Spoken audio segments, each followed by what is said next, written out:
우리가 여호수아 21장 하는데 지난 시간에 우리가 여호수아 20장에서는 도피성에 대해서 우리가 알아봤죠.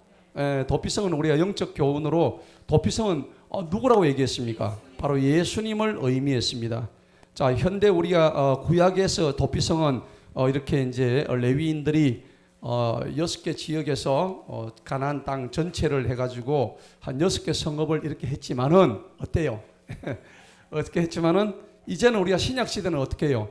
진정한 도피성은 바로 예수 그리스도시다 하는 것을 우리가 알아야 되는 거예요. 그런데 이렇게 이제 하나님께서 이 가나안 지역을 여호수아를 통해서 가나안 땅 12지파의 땅을 전부 다 분배를 다 합니다. 그렇죠? 다 하고 나니까 맨 마지막 지파가 이제 남았어요. 그 지파 이름이 무슨 지파예요? 레위 지파. 그렇죠? 레위 지파입니다. 이 레위 지파의 몫을 하나님께서 주셔야 되는데 얘들은 몫이 없어. 그렇죠? 자기 몫이 없단 말이에요. 그런데 이 몫을 하나님께서는 이 레위 지파가 어떤 지파냐면 성막에 봉사하는 지파가 레위 지파예요. 그래서 레위 지파의 주 임무가 성막에서 봉사하는 임무를 띠고 있는 게 이 레위 지파인데 이 레위 지파가 12지파를 전체를 다 땅을 다 분배를 다 하고 난 다음에 마지막에 레위 지파를 하나님께서 이렇게 주라고 말씀을 하시는 거예요. 그래서 이 장면은 과거 모세 시절에 민수기 35장에서 뭐 했죠? 그 땅 주라고 얘기했단 말이에요. 모세한테 하나님께서 모세를 통해서 그 땅을 주라고 얘기하셨단 말이에요. 그 여러분들 기억을 하셔야 돼요. 그래서 이 장면들이 민수기 35장에 이제 잘 나타나 있어요. 한번 볼까요? 민수기 1절에 보니까는 한번 봅시다. 자, 우리가 본문 말씀 한번 봅시다. 그때 레위 사람들 중 조상들의 우두머리들이 그 레위 지파 조상들 우두머리입니다. 제사장 엘라살과 눈의 아들 여호수아와 이스라엘 자손 지파들이 우두머리가 나와가지고 가나안 땅 실로에 있는 그들에게서 나의 말하기를 주님께서 누구의 손을 통해? 모세의 손을 통해서 명령하셨대요. 그 레위 지파 사람들이 모세 한테 하나님께서 말씀하셨던 그 내용을 이제 덜추어내가지고 우리에게도 우리 몫을 달라. 주님의 종 모세한테 얘기하지 않았는가? 자, 그렇게 얘기하는 거예요. 그런데 이 가나안 땅 실로에 있다고 했죠. 이 실로라는 땅은 길갈에 하나님의 성막이 여호와의 법궤가 있었던 그 이후에 길갈에서 실로로 옮겨졌죠. 이 옮겨져 가지고 그 당시 가나안 땅에서 가장 정치, 경제, 사회, 문화의 가장 중심지가 실로였어요. 그 예루살렘에서 한 33km 정도 북쪽에 있었던 땅이에요.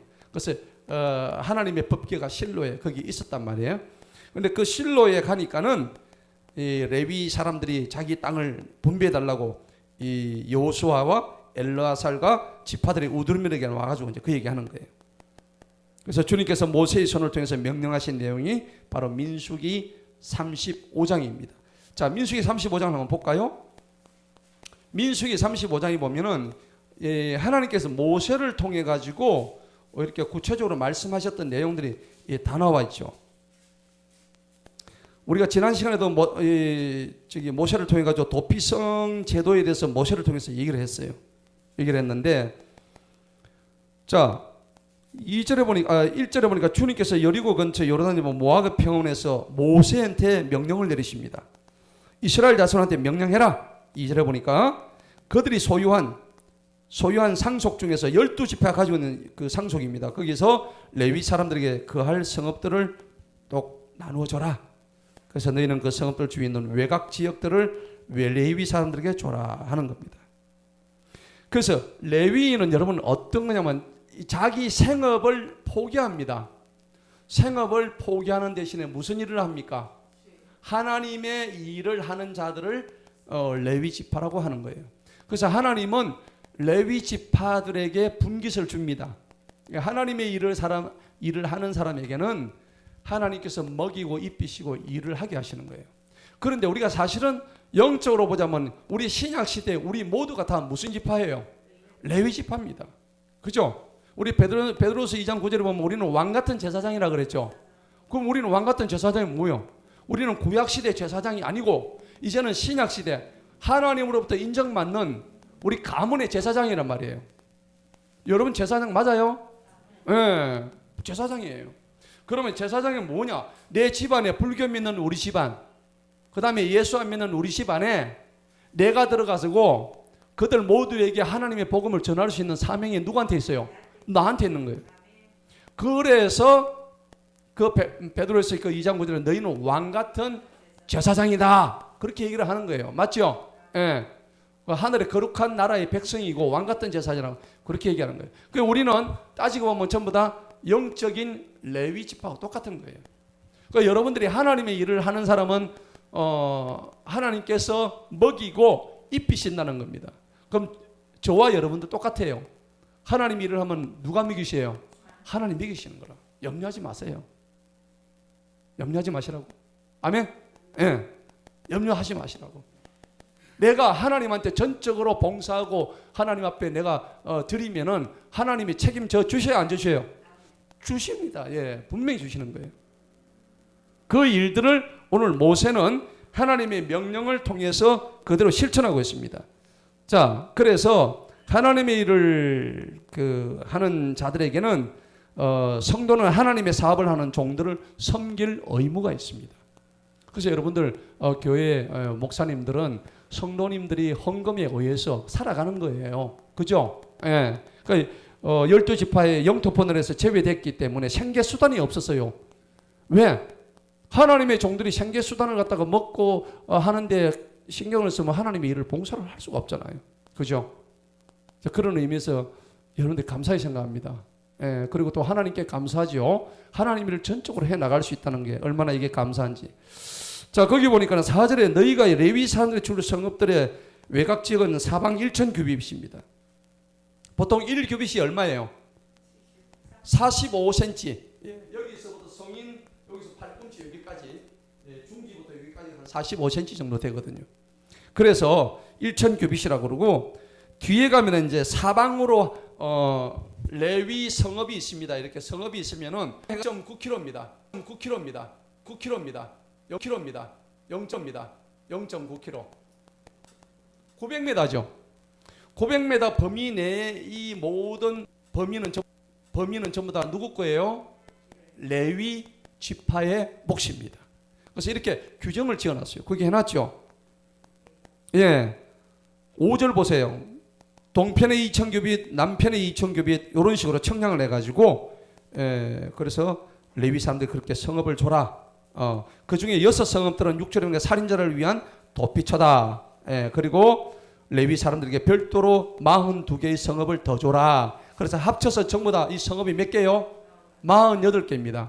레위 사람들에게 주는 이 성읍 자체가 전부 48개인데 이 48개는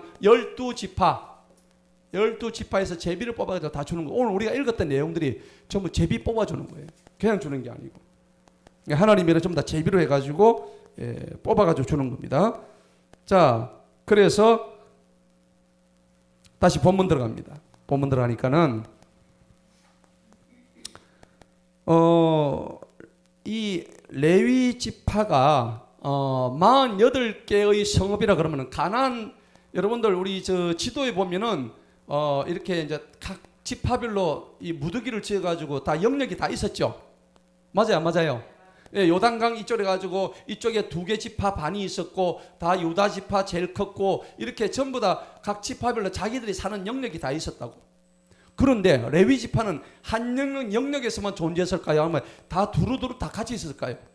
두루두루 같이 있었다고. 이유가 뭘까요? 이게요, 레위 지파는 하나님의 일들을 하는 사람이기 때문에 하나님께서 그렇게 흩어놓으신 거예요. 근데 이게 성경에서 그대로 예언이 되어 있어요. 창세기 49장에 야곱이 자기 아버지 야곱이 죽으면서 예언을 하죠. 자기 자녀들한테 저주를 이렇게 뭐 안 좋은 거는 저주하고 또 좋은 거는 축복하고 그러는 장면이 나와요. 그래서 우리가 창세기 보면 49장의 7절에 보면은 이 야곱이 레위 지파한테는 이렇게 얘기합니다. 너희는 이스라엘 중에서 흩어질 것이다. 그렇게 예언을 해요. 그죠? 이유가 뭐냐니까 이 레위 지파는 옛날에 저거 형 시므온하고 이 레위하고 나쁜 짓 좀 했죠. 뭐였습니까? 디나 강간 사건 때 세겜 족속에 가가지고 전부 다 뒤에 그냥 할례 밖에 해놓고는 응거주춤한 사이에 가가지고 그냥 다 때려 잡았죠. 너무 잔인했잖아요. 그죠? 또 어째 생각하면 좀 비겁하기도 하고 그 뭐 강간 하나 당한 걸 가지고 그렇게 혈기를, 그러니까 그 부분에서 혈기 부리면 안 된다고 이제 성경은 말씀하시는데, 그래서 자기 아버지 야곱이가 레위 족속 보고 내가 하나님께서 너희들을 다 흩어버린다고. 그래서 흩어버린다는 이 말은 사실은 저주예요. 레위 지파에 대해서. 근데 하나님은 이 저주를 뭘로 바꿔요? 복으로 바꾸시는 분이에요. 여러분, 하나님이 일하시면 이 저주를 복으로 바꾸시는데, 여기에 누가 계시냐면은 우리 십자가를 지신 예수님이 계신 거예요. 예수님의 십자가의 보혈이 항상 존재하는 거예요. 이 예수님의 십자가 보혈이 없으면 우리는 저주받아서 어떻게 돼요? 다 죽었을 존재예요.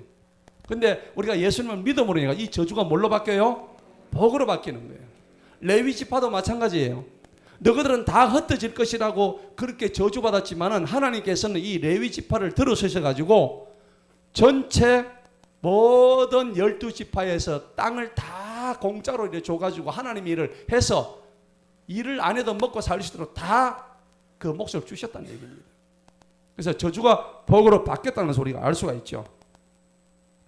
그래서 이제 우리가 저주받아서 죽어야 될 그런 운명에서 오직 하나님의 은혜로 우리가 이렇게 살아가고 있다는 게 얼마나 감사한 건가, 그거 아셔야 되는 거예요. 레위 지파를 우리가 보면서 우리가 얻어야 할 교훈이다 하는 겁니다. 그래서 이게 민수기 8장에 보면 이게 잘 나타나는데 한번 민수기 8장을 한번 보십시다. 민수기 8장.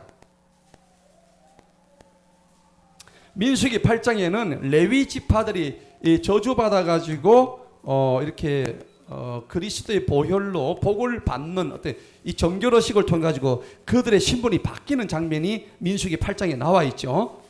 자, 민수기 8장 5절 봅시다. 주님께서 모세에게 전하여 말씀합니다. 이스라엘 자손 가운데 레위 사람을 택해라. 그리고 그들을 정결하게 하라. 그래서 일단 중요한 것은 택함 받은 족속이 되는 거예요. 저와 여러분은 택함 받았어요, 안 받았어요? 택함 받았죠. 우리는 정말로 영적 레위인들이에요.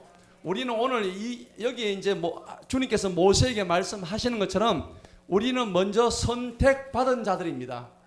이 선택받음으로 인해 가지고 이 선택에서 우리는 저주에서 우리는 복으로 신분이 바뀐 자들이에요. 그죠? 자, 그러니까 거기 보니까는 이스라엘 자손 가운데서 레위 사람을 택해서 그들을 뭐 하게 하라? 정결하게 하라. 저주에서 복으로 바뀔 때 꼭 들어가야 되는 게 정결 의식이 들어가는 거예요. 맞죠? 그 당시 구약 시대에는 정결하게 하는 방법이 어떤 거였습니까? 그 당시는 예수님이 안 계셨죠. 예. 뭐 짐승의 피를 가지고 한다든지, 그죠? 예, 이렇게 하는데 오늘 여기 보세요. 어떻게 정결하시냐? 7절 보세요. 너는 이같이 해서 그들을 정결하게 하라. 정결의 물을 뿌려라. 여기서 정결의 물이 뭘까요? 이게 이제 예수 그리스도의 십자가의 보혈을 의미하는 겁니다. 정결의 물. 예. 이 정결의 물은 십자가 위에서 흘리신 보배로운 피를 의미하는 거예요. 그러니까 그 당시에는 정결한 물을 뿌렸겠지만은 신약 시대에 살고 있는 우리가 받아야 할 경우는 누구의 피? 예수님의 피로 우리가 받아들이면 되는 거예요. 맞죠? 그 다음에 그들이 자기들의 온몸을 삭도로 밀게 한다 했죠. 삭도로 민다는 게 뭡니까? 뭘 밀어요? 에? 삭도가 뭐예요? 면도칼. 면도칼로 뭘 밀어요, 전부? 머리 전부 다 미는 거야. 머리만 밀어요.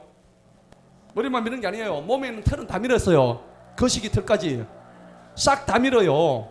그러면 이 털을 민다는 것은 뭐를 미할까요? 털을 미는 거는. 털을 민다는 것은요, 영적인 밀면은 털이 또 안 나옵니까? 또 나오죠. 영적인 음란을 제거한다, 이런 의미가 있습니다. 이 털을 민다는 것은. 그래서 우리의 죄를 회개할 때 보면 어떻게 해요? 머리카락을 막 깎죠. 예. 그래서 이 털을 민다는 것은 영적 음란을 제거한다는 그런 의미가 있습니다. 그리고 그들의 옷을 빨게 해서 스스로 정결을 하게 하라. 결국 옷을 빨고 털을 민다고 해서 그렇게 깨끗하게 될까요? 아니죠. 그런데 이게 중요한 게 뭐냐니까는 형식과 플러스 내용입니다. 형식이 중요할까요? 내용이 중요할까요? 내용이 중요하다고 생각하죠. 그런데 내용을 규정시키는 게 형식입니다. 형식 없으면은 내용이 성립이 안 돼요. 그렇잖아요. 예. 돼지 모습을 하고 있는데 우리가 그 돼지 모습을 하고 있는 그걸 가지고 우리가 깨끗하고도 할 수가 없거든요. 자기는 깨끗하게 생각하는데 그 사람은 형식을 보고 판단한단 말이에요. 그래서 형식과 내용은 항상 보완 관계입니다. 보완되어야 되는 거예요. 그래서 외적으로 정결하게 한다는 것은 실제는 뭡니까? 내적인 정결을 의미하는 거예요. 여러분들 물로 씻어서 깨끗하게 다 됩니까? 안 되죠. 하지만은 우리가 세례를 받죠. 세례 받을 때 물로 어떻게 목사님들이 이렇게 하죠. 그럼 그러면 내가 깨끗하게 됐나? 그런 의미가 아니잖아요. 하지만은 그러한 형식을 통해서 우리 내적인 정결을 기할 수 있는 계기를 마련해 주는 거예요. 저 사람이 세례받았다 뭐 구원받는 세례받고 구원받고 그런 의미가 아닙니다. 그러한 외적인 형식이 굉장히 중요하다는 겁니다. 자, 그래서 어찌 보면은 레위인들은요 결함이 더 많은 족속이었어요. 맞아요, 맞아요. 다른 지파보다도 훨씬 더 포악했고 그 다음에 혈기가 아주 방장했던 그 많은 세겜 족속을 할례 받게 해놓고 가 때려 죽일 정도 같으면 이게 혈기가 보통 혈기가 아니잖아요. 그러니까 하나님한테 그 저주받아 마땅한 그런 지파예요. 그런 지파인데 오늘 하나님께서는 민수기 8장에서 레위 사람들을 모세를 통해서 정결 의식을 통해 가지고 나의 위대한 종으로 쓰임 받게 하시겠다고 뭐를 통해서 예수님의 보혈을 통해서 이 당시는 예수님 안 계셨지만은 이 성경은 다 누구를 표상하고 있어요? 예수님을 표상하고 있단 말이에요. 자, 그래서 외적 정결을 내적 정결로 바꾸는 것은 결국 새 옷을 입었을 때 기쁨을 의미하는 거예요. 여러분은 새 옷 입으면 기쁘지 않아요? 기쁘죠? 예. 제가 이번에 코로나 이제 딱 앓고 난 뒤에 집에서 뒹굴뒹굴 했잖아요. 기침하고 그다음에 뭐 입을 칭칭 감았는데 밤에 자는데 진땀이 얼마나 나는지요. 몸에서 땀이 막 쏟아져요. 그리고 뭐 온몸도 찌르고 이러니까 그러니까 뭐 기침은 막 계속 하고 있으니까 그 전부 다 그 바이러스 오미크론 바이러스가 막 온 집에 다 있더라고.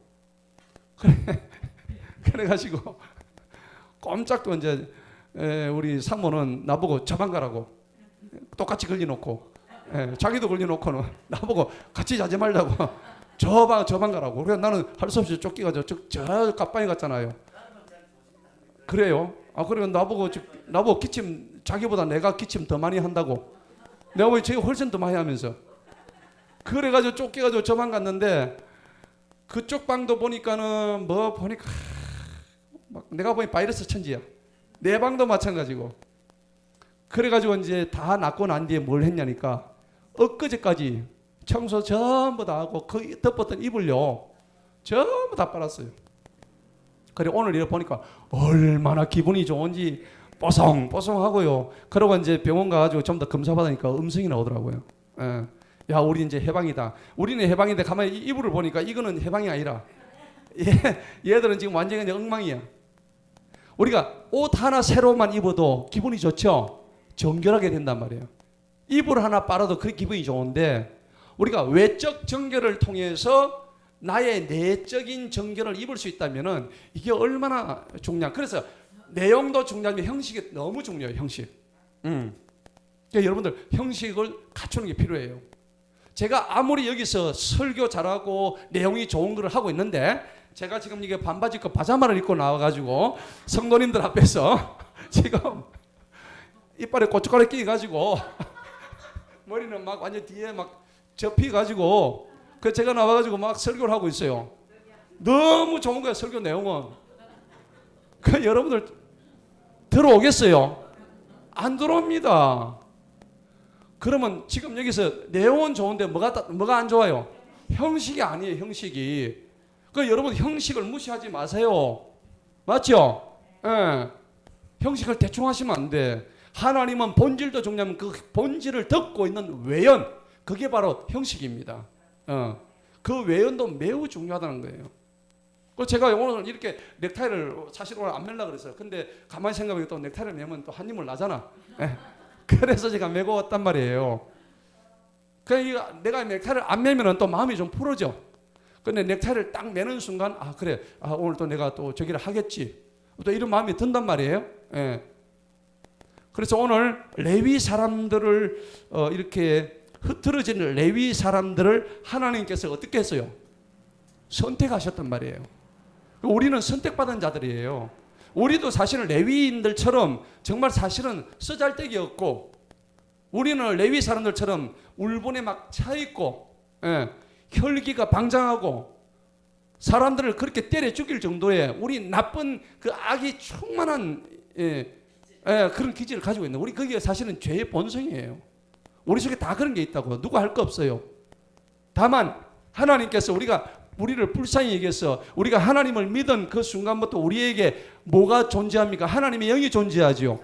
하나님의 영이 존재하기 때문에 그게 그냥 억눌러 주는 거지, 억눌러 준다고 해서 그 내 속에는 악이 없어지느냐, 그런 게 아니에요. 이 선이 악을 지금 누르고 있기 때문에 표면적으로 안 나타날 뿐이에요.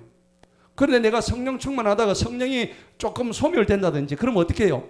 내 속에 있던 이게 바로 튀어나옵니다. 용수철처럼 튀어나가지고 네가 죽나 내가 죽나 해볼까? 바로 이래 되죠. 예. 그리고 얼굴에 웃음기가 벌써 사라져요. 그죠? 은혜가 금방 떨어진단 말이에요. 자, 그렇게 되면 어떻게 될까요? 하나님의 성령하고는 아무런 관계가 없는 레위인이 옛날에 사람 때려 죽였던 그 모습으로 돌아간단 말이죠.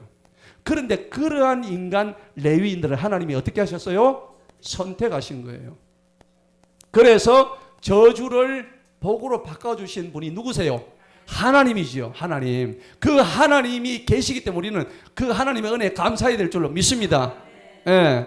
자, 그렇기 때문에 여러분들, 하나님께서 오늘 왜 이렇게 밝히시는가? 민수기 8장에서 중요하게 우리가 여기야 되는 게 뭐냐니까, 하나님의 은혜로 선택된 우리의 모습은, 그걸 지금 밝히고 있는 모습이 뭐냐니까, 너 그 옛날 네 모습이, 네 꼬라지가 그래서 네가 자만하지 말어, 너 교만하지 말어, 너 옛날에 네 꼬라지를 봐.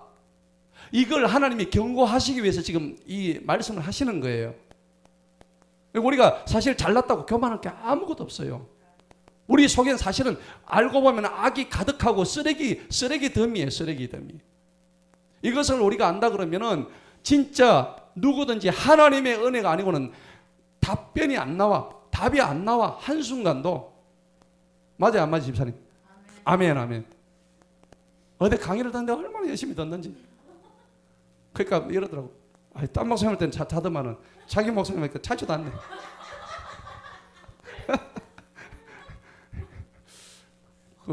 담임 목사 강의하는데 참으로 내가 쪽팔리죠. 아, 어제 안 잤어. 얼마나 따분한지. 어. 점심 먹고 잤더니 오늘 그 대학교에 신대원 계시는 전사님이 차 타고 왔어요. 이야, 오늘 그 목사님 완전히 세상말로 완전 무식하시다면서. 아이고, 그래요. 교회 한번 가서. 아유, 그래. 아니 근데 그 전도사님이 참 진짜 열심히 들으시대. 하나도 안 빠뜨리시고. 그것만 신대원생. 아, 그렇죠. 참 열심히 들으시대. 그러니까 우리가 이렇게 한순간 한순간 하나님의 은혜로 살아가는, 그러니까 제가 어제 간증을 좀 했어요. 나 옛날에 살 때 나 쓰레기로 살았던 사람이라고. 그랬죠, 제가. 예. 아, 진짜 진짜 쓰레기. 예? 아니 그냥 가면 교수라고 해요. 교수라가 아니고 이제 그 신학교 가면 그냥 교수입니다. 저 오 교수, 저 문 교수. 자, 그냥 다 가면 우리가 다 교수입니다. 왜냐하면 신학교니까.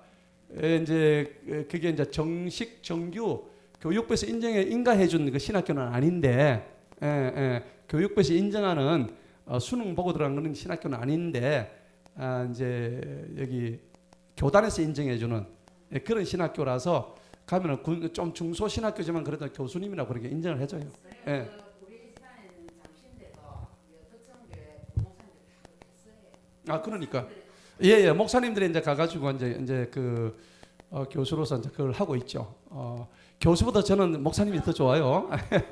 예.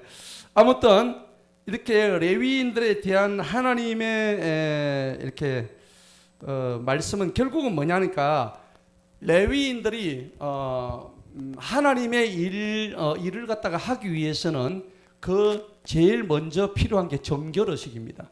깨끗하게 되어지는 거죠. 아까 뭘로 깨끗하게 되어진다고요? 십자가의 보혈로 깨끗하게 되는 거예요. 우리가 하나님의 일을 하는 데 있어서 하나님의 우리에 있는 이 죄를 용서받지 아니하 사함받지 않고는 하나님 일을 할 수가 없는 거예요. 맞죠? 이거 하나님이 절대 따지십니다. 내 죄를 사함받지 아니하고는 하나님 일을 절대 행할 수가 없습니다. 그래서 레위 지파에게 하나님께서 특별한 은혜를 지금 베풀어 주시는 거예요. 자, 본문으로 다시 돌아갑시다. 자, 시몬과 레위 지파의 그 저주를 하나님께서는 이 민수기 8장에서 복으로 바꿔주시는 그런 장면이죠. 자, 우리 본문 3절을 한번 보시겠습니다. 3절에 보니까는 이스라엘 자손이 주님의 명령에 따라 그들의 상속 중에서 이 성읍들과 그들의 주변 지역을 레위 사람들에게 줬더라. 그러니까 모세의 손을 통해서 명령했던 것을 저들이 그래 이제 주는데 어떻게 줬느냐? 4절을 보세요. 고아 사람 가족들을 위해서 뭐가 뽑혔죠? 제비가 뽑혔습니다. 제비는 제가 지난번에 얘기했다시피 롯입니다. 롯. 그죠? 랏인데 이 랏이 원래 이렇게 뭐 여러 개 중에서 이렇게 뽑는 이런 의미입니다. 이 랏인데 이 랏이란 말은 원래 많다란 뜻이 있어요. 여러 개 중에서 하나를 뽑는다 이러는데 여기다가 TO를 더 붙여가지고 뭐가 돼요? 이게 로또가 되는 거예요. 로또. 제가 알고 있는 집사님 중에서 최근에요. 로또 1등 된 집사님이 계셔요. 예? 뭐 하여튼 몇십억 대요. 그래가지고 아니 그래가지고 그 집사님이 남자 집사님인데 진짜로 됐다니까요. 진짜 로또 부산에서 제가 알고 있는 집사님이에요. 그래가 이제 그 교회에 이분이 7억을 헌금을 했어요. 7억을. 아니 그건 내가 금액은 다 모르겠어요. 그러니까 저는 뭐 10억 달러지 1억 그 얘기 안 합니다. 그런데 얼마에 걸린지 모르겠지만 어쨌든 걸려가지고 그 교회에 7억을 헌금을 했다더라고요. 근데 이제 제가 볼 때 그 집사님이 진짜 신령한 집사님인데 근데 도대체 저는 우리 성도님들 뭐 로또 사라 뭐 이런 소리 제가 안 하잖아요. 그 하나님 빼가 아니면 안 되거든요. 그리고 로또 갖다 놓고 뭐 달아 뭐 걸리게 해달라 이런 소리 뭐 안 하잖아요. 안 하는데 근데 하나님이 그 집사님을 통해서 빚을 갚게 하셔서 그 교회에 그렇게도 역사하시더라고. 그래서 내가 생각을 바꿨어. 나도 우리 성도님들한테 로또 나는 진짜 그거 아니라고 생각했는데 실제 걸렸다니까요. 와, 그래서 그런데 이제 기도할 때 하나님, 내가 지난번에 신문을 보니까 일어났더라고요. 로또 걸린 사람들의 설문조사를 했는데 전체가 몇 프로냐면 약 62%가 이거를 만약에 걸리면 누구에게도 얘기하지 않는다. 밝히지 않는다. 62%더라고. 그래가지고 그 나머지 한 20 몇 프로가 25%인가 가족들에게만 얘기한다. 가장 가까운 사람하고.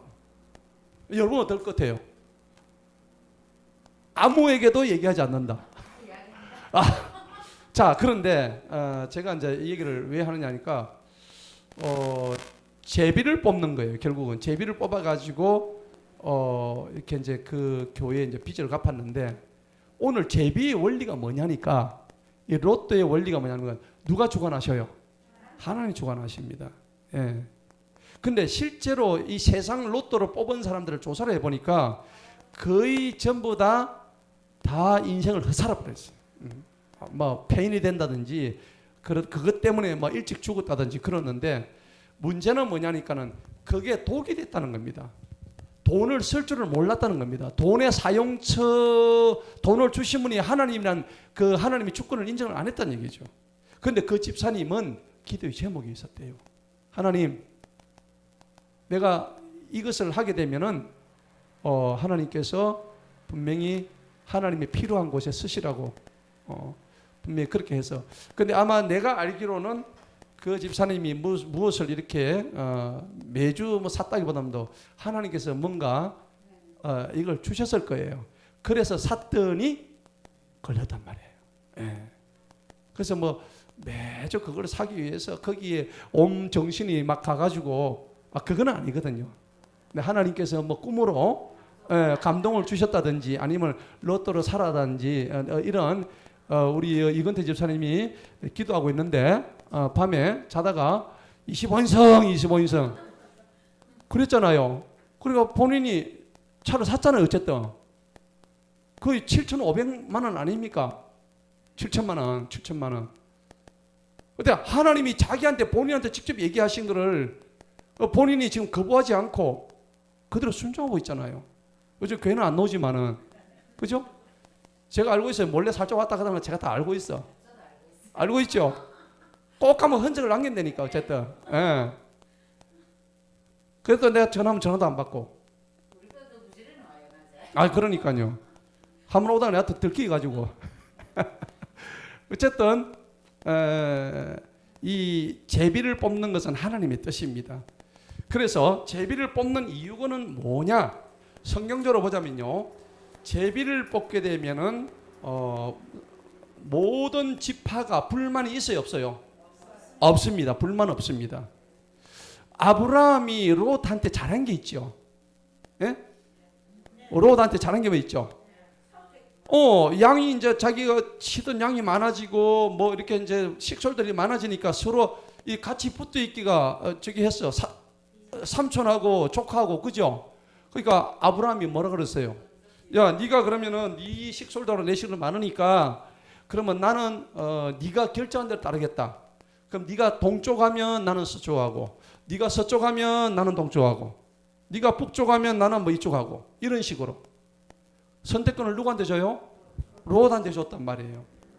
자, 그러니까 제비도 뭐냐? 이 제비 뽑는 거, 이 제비는 지파들의 불만을 없애는 거예요. 이게 누구의 방법이면 하나님의 방법입니다.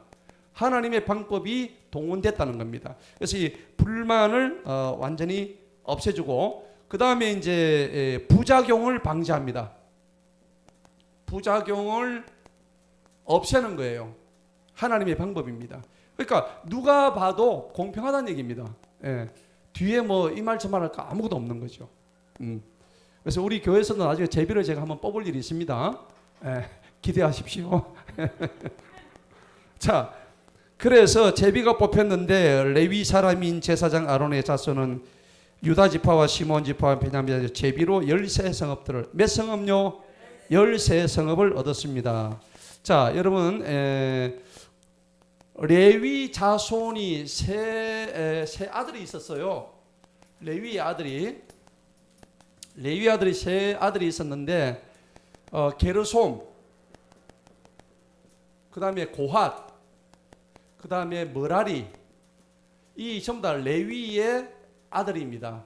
근데 제일 장남이 누구냐면 게르솜이에요. 그 다음에 고핫, 머라리인데 이 분배된 거를 보면 고핫 쪽에서 제일 많이 갔어요. 그래서 이 고핫이 게르솜보다 더 많은 유업을 받았습니다. 자, 그것은 나중에 이제 하나님의 일을 더 많이 하니까는 그렇게 줬다고 되어 있습니다. 자, 그러면은 여기서 이제 몇 절까지입니까? 지금 4절부터 해가지고 뒤에 41절까지. 아까 우리가 읽었죠. 뭐 주변 지역과 주변 지역 했죠. 전부 다 이제 제비 뽑아가지고 레위 지파들한테 준 겁니다. 그래서 6개 성읍은 무슨 성요? 도피성. 도피성으로 듣고 42개 성읍은 그냥 저들이 살 일반 주거 성읍입니다. 주거하는 성읍입니다. 그래서 요 전부 다 합해서 48개 성읍이 레위인들에게 할당됐던 겁니다. 예. 그렇게 된 거예요. 자, 하나님께서는 이렇게 이제 12지파하고 다 주고 난 뒤에 레위 지파한테 준 이유가 뭘까요? 레위 지파를 제일 먼저 안 주고 12지파를 다 분배를 끝내고 난 맨 마지막에 레위 지파한테 땅을 분배하시고 모든 땅의 분배를 마치셨단 말이에요. 그럼 여러분들 이 대목에서 우리가 생각해 봐야 될 게 있죠. 레위 지파한테 제일 마지막으로 주신 이유가 뭘까요? 왜냐하면은 12지파의 분배가 끝나지 아니하면 거기서 제비 뽑을 몫이 없잖아요. 그렇죠? 그리고 레위 지파는 하나님의 일을 하는 지파입니다. 하나님의 일을 하는 사람에게는 하나님의 몫이 돌아가는데 하나님의 일을 하는 자에게는 내 것을 내 것이라고 주장하지 아니하는 가장 모범적인 그러한 지파가 되어야 된다는 얘기입니다. 그런 지파 중에서 최고의 정점에 계신 분이 누구예요? 예수님이잖아요. 맞죠? 예수님이 그 정점에 최고의 정점에 계신 분이에요. 가장 영광과 존귀의 정점의 꼭대기에 있는 그런 분이 어디까지 내려갔어요? 저 말 구유까지 내려가셨죠. 예. 그리고 어디에 못 박혔어요?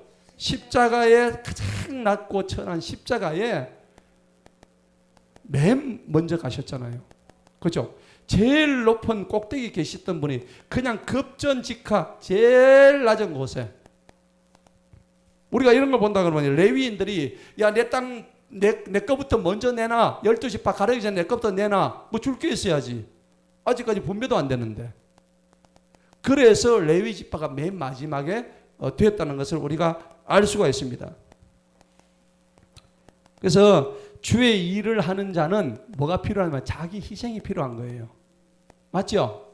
예, 목사님이 뭐 성도를 앞에 나고 내 것부터 막 챙기고 이러면 좀 어떻습니까? 좀 거시기 하죠. 예, 저는 그런 모습을 안 보이려고 노력하는데 만약에 그런 모습이 보였다면은 죄송합니다. 예, 용서하시기 바랍니다. 예, 모습 보였습니까? 그래. 어쨌든 레위 지파가 맨 마지막에 받았다는 것은 하나님께서 그런 은혜를 주셨기 때문에 가능하다는 겁니다. 그런데 이제 나중에 민수기 2차 그 인구 조사에 보면 레위인들의 수가요, 이 48개 성읍에서 전부 다 몇 명이 살았냐 하니까 2차 인구 조사에 보면은 남자만 2만 3천 명이 나옵니다. 레위인들이요. 남자만 2만 3천 명 나오는데 여기에 여자들하고 아이들까지 다 치면 약 한 5만에서 한 6만 정도가 있을 것이다. 그렇게 얘기를 하는 거예요. 그래서 5 내지 6만이라는 숫자가 48개 성에 이렇게 군데군데 나누어서 이렇게 살고 있었다는 겁니다. 각 전국지로 흩어져 가지고 하나님의 일을 했다는 것이죠. 자, 그렇게 해서 살인자를 위한 도피성 27절에도 나오고요. 32절에도 살인자를 위한 도피성, 38절에도 살인자를 위한 이 6개의 살인자를 위한 도피성이 저들에게 제공이 됐다는 겁니다. 그리고 고앗 자손 가운데 아론 자손 성읍이 13개, 남은 고앗 자손의 성읍이 10개, 그 다음에 게르손 자손에서 13개 성읍, 무라리 자손에서 12개 성읍 다 합치니까 모두 48개 성읍이 됐다 하는 것을 알 수가 있습니다. 자, 그래서 41절 봅시다. 이스라엘 자손의 소유에서 레위 사람이 얻은 모든 성읍들은 48성읍과 그 주변 지역이다. 이제 다 분배가 다 끝났죠. 이제 모든 가나안 땅에 대한 분배는 완전히 다 끝난 거예요. 자, 결론이 어떻게 됩니까? 43절 보십시다. 주님께서는 이스라엘 조상들에게 주시겠다고 약속하신 모든 땅을 이스라엘에게 주셨다. 약속하신 모든 땅, 누구한테 약속을 했습니까? 하나님께서 이 이스라엘 백성들이 조상들에게 다 약속을 하셨다고요. 아브라함에게 약속하셨죠. 이삭에게 약속하셨죠. 야곱에게 또 약속하셨죠. 그 다음에 모세에게도 약속하셨습니다. 그리고 여호수아에게도 약속하셨어요. 이게 성경 구절이 다 나온단 말이에요. 창세기 보면 다 나옵니다. 그래서 이런 약속들을 하나님은 신실한 그 약속을 그대로 지키셨다 하는 것을 알 수가 있습니다. 그래서 하나님은 정말 어제나 오늘이나 영원토록 동일하시다. 히브리서 13장 8절의 말씀이죠. 어제나 오늘이나. 그러니까 그 아브라함에게 하셨던 그 약속이 이스라엘 자손들이 가나안 들어와 가지고 모든 땅들을 다 정복하고 분배할 때까지 조금도 흐트러짐 없이 하나님의 약속은 1.1획도 땅에 떨어지지 않고 다 성취되었다는 것을 우리가 알 수가 있는 거예요. 오늘 저와 여러분에게 똑같은 원칙이 적용이 돼요. 하나님께서 저와 여러분에게 어떤 약속을 하셨습니까? 내가 너를 태초부터 너를 선택했고 내가 너를 선택해서 너를 하나님의 나라로 영생의 나라로 너희들을 구원시켰다고 그렇게 말씀하셨죠. 영원한 약속을 하셨습니다. 믿으십니까? 예, 그걸 믿으신다면은 그 약속을 믿고 우리가 신앙생활을 하면서 어렵고 힘들고 고난이 왔을 때에 우리가 넘어지잖아요. 하나님께서 시험을 주셔서 넘어진 게 아니에요. 환난을 주셔서 넘어진 게 아니고 사실은 그거보다 1차적인 책임이 뭐냐면 내 욕심 때문에 넘어진 거예요. 맞죠? 하나님이 시험 주셔서 뭐 넘어졌다 그렇게 우리 얘기를 하는데 사실은 그게 아니에요. 나의 정말 어거지와 같은 그 욕심, 내 속에 있는 이 죄의 본성, 그런 것 때문에 내가 넘어진 거지. 1차적인 책임이 누구한테 있어요? 나한테 있는 거예요. 하나님 원망할 거 아무것도 없어. 불평할 게 아무것도 없다니까. 원망할 거 아무것도 없어요. 전부 자기 책임이에요. 자기 책임. 1차적인 책임은 지한테 있다고. 하나님은 어제나 오늘이나 영원토록 동일하셨다고 히브리서 13장 8절에 분명히 말씀하시는데 변하는 것은 하나님 아니고 누가 변해요? 지가 변하는 거 지가. 그죠? 지가 다 변해가지고 지가 삐지고 털어지고 성질 내고 이게 우리의 모습이죠. 이게 우리의 모습이에요. 근데 하나님은 조금도 변함 없었단 말이에요. 우리가 이런 은혜를 안다 그러면은 정말 하나님 한 번도 나를 실망시키지 않으시고 하나님 한 번도 나를 실망시키시지 않고 이거 좀 이상하네. 그죠? 그 찬양 있죠? 어디 나옵니까? 한번 펴보세요. 여기. 이 찬양 하나 마칩시다. 하나님 한 번도 나를 몇 쪽이죠?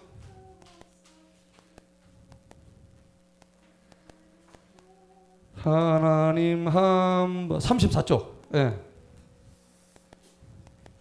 자, 이게 찬양하고 오늘 말씀을 마치도록 하겠습니다.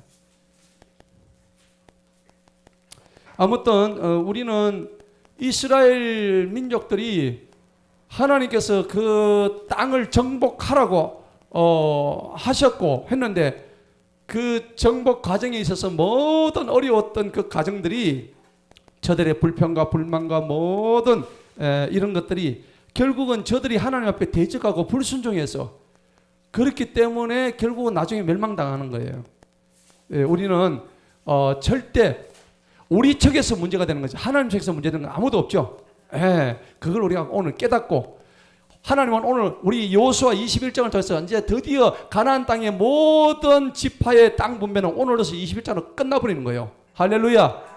이거는 결국 뭐냐? 우리가 들어가야 할 저 천국에 우리의 분깃이 반드시 있다는 것을 믿으시기 바랍니다. 우리가 들어갈 이 영적인 가나안 땅, 그 땅에 우리의 몫이 오늘 12지파에 있었던 것처럼 그 12지파가 누구예요? 바로 우리가 12지파라고. 맞죠? 성경에서 12라는 의미는 뭡니까? 완전수죠. 완전한 하나님의 종들, 완전한 하나님의 백성들이 모두 자기가 들어가야 할 가나안 땅의 영적 분깃이 이미 어디에 있어요? 하늘나라에 있다는 겁니다. 이것을 오늘 우리한테 주시는 영적 교훈으로 받아들일 때에 하나님은 우리를 한 번도 실망시키지 않았다는 것을 기억하시고 오늘 이 찬양 드리고 마치도록 하겠습니다.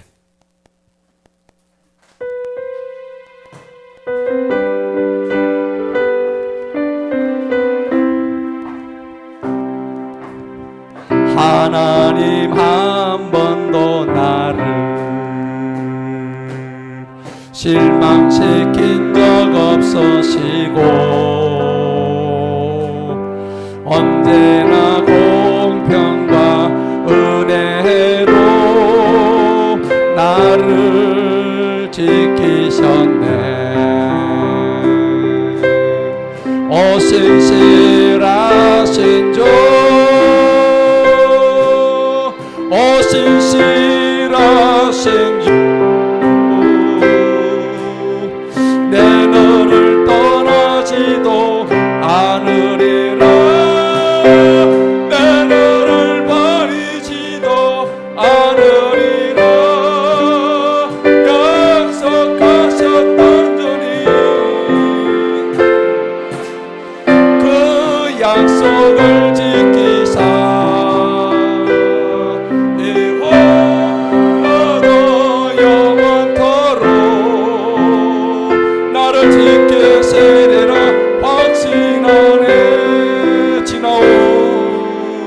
지나온 모든 세월들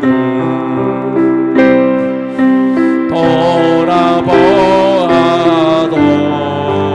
그 어느 것 하나, 그 어느 것 하나 주의 손길 안 미친 것 전혀 없네. 오 신실하신 주, 오 신실하신 주,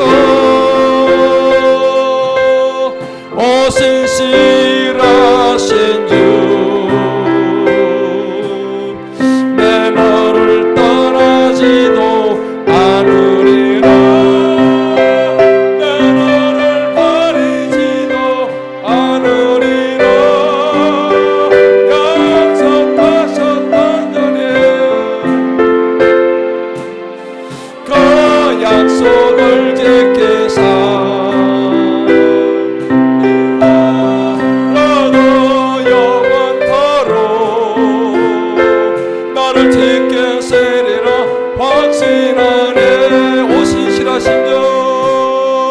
오 신실하신 주, 오 신실하신 주, 내 너를 떠나지도 않으리라. 내 너를 버리지도 않으리라. 약속. 아멘 아멘. 약속을 지키사